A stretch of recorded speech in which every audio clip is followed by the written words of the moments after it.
lagi di kontennya Speak-Speaknya Nanam. Karena sudah lama banget kita nggak mengangkat si konten kali ini. Tentunya ini bukan maksud untuk aku sudah bisa ataupun aku ingin menggurui. Karena ini salah satu cara aku buat melatih speaking aku, cara aku buat melatih bagaimana sih berbicara di depan kamera dengan penuh percaya diri dan lain-lain. Oke, untuk pembahasan kali ini kita akan membahas tentang etika. Kenapa? Karena selain dari penampilan yang harus kita perhatikan, skill yang harus kita upgrade, dan juga ilmu yang harus kita cari tentunya, etika ini salah satu hal yang paling penting bagi seorang MC ataupun seorang pembicara. Dan mungkin akan ada beberapa poin yang akan disampaikan gitu kan.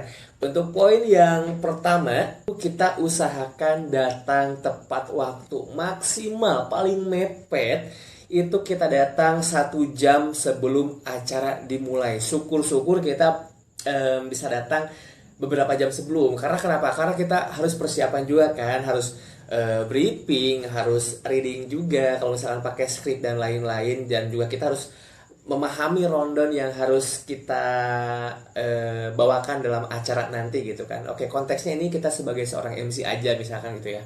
Dan tentunya selain kita bisa lebih tarik nafas, santai ketika kita bisa datang lebih awal, itu minimal kita bisa bersilaturahmi dengan vendor yang lain. Bisa dikatakan MC itu juga sebagai tuan rumah. Kita harus menebarkan senyuman seramah mungkin, dan harus diingat senyuman itu tidak hanya datang dari lahiriah saja, tapi kita sebisa mungkin dari hati kita juga kita berikan senyuman paling ramah dari hati yang terdalam. Oke, untuk poin selanjutnya adalah kita harus bisa menyapa seluruh vendor, antara MC dengan panitia, antara MC dengan vendor, ataupun MC dengan bintang tamu ataupun pembicara. Misalkan nih, kita akan mengisi sebuah acara atau membawakan acara dengan tema talk show. Kita nggak tahu kan, si pembicara itu bisa aja tokoh penting, pejabat, bahkan seorang artis. Nah, itu di sana kita harus bisa, istilahnya SKSD lah ya. Kita harus bisa membaur dengan mereka. Kita juga harus bisa membangun engagement agar pada saat acara dimulai kita enggak terlalu kaku gitu. Tapi ingat, jangan terlalu membicarakan hal-hal yang kurang penting tentunya, karena itu bisa aja orang itu akan merasa risih dan terganggu ketika kita terlalu berlebihan. Karena sesuatu yang berlebihan itu tidak baik, teman-teman. Dan untuk poin selanjutnya adalah gunakanlah busana yang tepat dan sesuai gitu kan.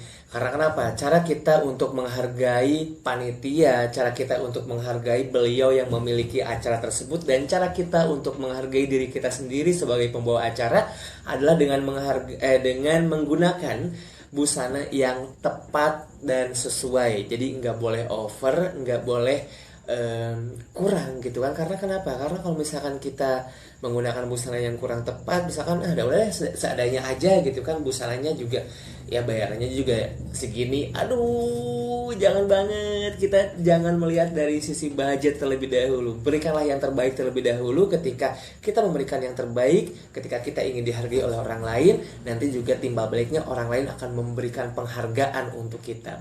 Oke, jadi itu beberapa poin sih kayaknya ya. Karena banyak sekali kalau misalnya kita bahas tentang etika. Tapi yang saya sampaikan adalah beberapa poin yang harus kita perhatikan, terutama seorang MC ketika berada di lapangan ataupun sebelum kita tampil gitu kan. Mungkin ada tambahan yang lainnya, silakan untuk teman-teman Akang Teteh untuk langsung ditulis di kolom komentar.